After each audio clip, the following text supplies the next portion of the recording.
can't say enough about acquiring skills and focusing on your performance. People are not critical of themselves enough. Right. They don't. I look at myself and think, God, I'm such a shitty investor. I got to work harder. Right. I was like literally in a meeting today with somebody who runs a hedge fund, and I explained, here's my entire process. Here's how I'm going to invest in the next 200 companies. Tell me how to do it better. He's like, well, you're the best at this right now. Like everybody else retired and called in rich. Like, I don't know what to tell you. I said, you must see something here that would make this work better. Give me something. Right. And he said, let me think about it. And he asked me a couple of questions. He's like, well, what about this and what about that? And I was like, well, I did think about that, and here's why I wasn't going to do that, but I didn't think about this. That's a good point, right? Mm-hmm. So I'm 46 years old. I've done 125 investments. I read the book for the audio, for Audible, and there were like 6 or 7 things. I was like, I got to write another book. I have like 6 or 7 things I need to add that I've learned since writing the book. Right. You know, like you have to constantly be looking at yourself and saying, how can I improve? Mm-hmm. And I don't think people do that enough. Right. You know, be self-critical. You don't have to be down on yourself, Mm-hmm. but you have to be able to look at yourself objectively and say, am I doing a good job at this, right? And how can I be better at my skills? Am I a good leader?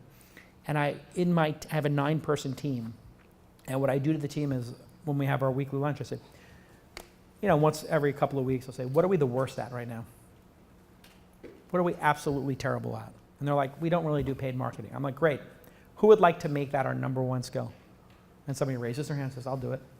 And somebody who works for me named Troy said, I'll work the next 6 months on paid marketing to get people to know our events, to get to know what we're doing. And he mastered growth and paid marketing in 3 months, changed the entire organization. So what you do is you make a list of everything you're great at. Most people will lean into what they're good at. Right. So for me, I'm good at talking. Okay, great, I'll do another podcast. Well, that doesn't really help the organization. Well, what do I suck at? Well, I've never written a book. Great, let's make the book the best thing we could ever do. Right. So just take whatever you suck at. If you're terrible at sales, you're terrible at public speaking, terrible at hiring people. How many people think they suck at hiring people and struggle with it, like me? Raise your hand if you feel like you suck at it, right? So here's your assignment to the 10 people who admitted it. The other 90, you have open positions in your company, so you're lying. But for the 10 who can admit it, you're on the way. Go talk to 5 people who are founders and say, I'm struggling with hiring people. What's worked for you? Just ask 5 friends if they can talk to you for 20 minutes. Write down what they say. Look for the common threads. I did that. I was like, how do we get better at hiring people? One of my friends was like, your job descriptions are cold and they have no personality. Why don't you write it like a blog post? So now when we write job descriptions, we write them in a very fun, personal way. Hi, I'm Jason. I'm the CEO of Launch. We are a company that's mission-based. We want to support founders and inspire innovation. We have a fun time doing what we do, and we love entrepreneurs. If you love entrepreneurs, startups, and technology, you should work with us. We're trying to invest in 30 companies a year and host these amazing events that inspire people to start companies. If that's interesting to you, we have 3 positions open. Why don't you join us for coffee? That's how we wrote the job descriptions.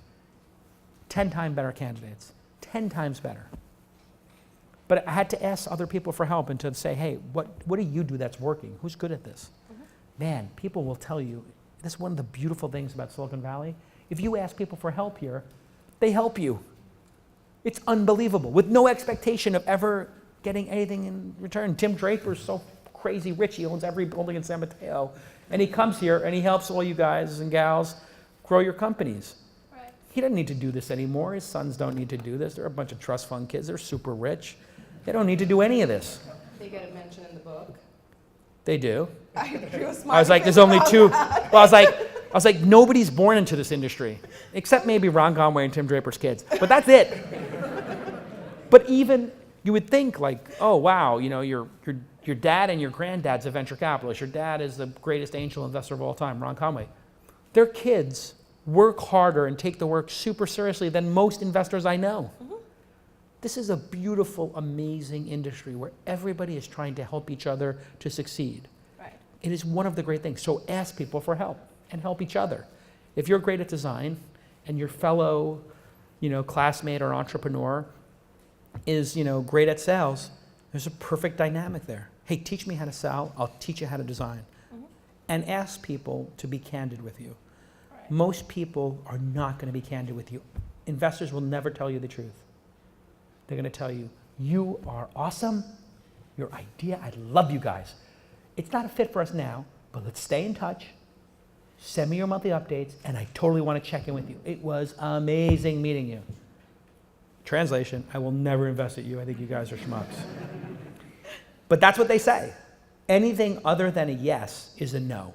Right. Like, unless they ask you for a term sheet, they're not interested in you. Mm-hmm.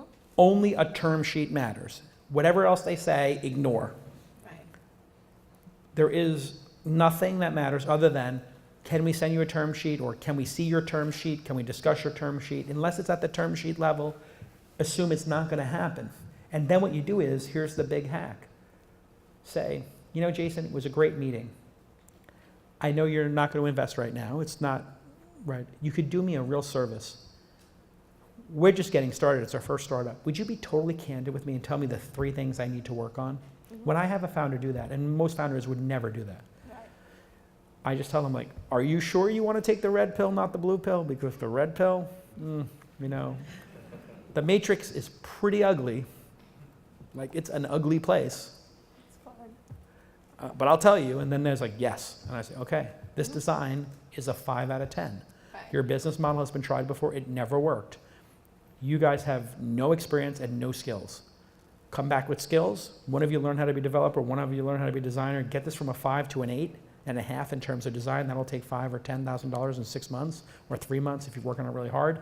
And let's come up with a business model where you're not afraid to make money, and your answer to how you make money isn't, we're going to sell our data, and we're going to license our software, and we'll have an enterprise version, and we're going to do merchandising, and we're going to sell ads, and we'll have subscriptions. Like, literally, somebody answered a question that way to me. I was like, I think you just listed every business model possible. Which one is it? They're like, yes. I'm like, no. You can't have 6 business models. Facebook makes money through advertising. Google makes money through advertising. Airbnb and Uber and eBay take a piece of the transaction. Mm-hmm. It's very simple. You're either taking a cut of the action, you're either advertising based or subscription based. It's very Netflix. We have subscriptions. Any other way you make money? What do you mean? What's the second way you make money? Well, we make so much money from the primary way. Why would we need a second? Right. That's the answer to the question. Mm-hmm. Oh, how does Instagram, Facebook, WhatsApp make money? Advertising. Any other ways? We're printing money. Why would we need another way? Right. So there's all these tells. I talk about it in the book. Mm-hmm. I hope you read the book. If you do read the book, I will come back and sign them. I know that you guys want to ask questions maybe.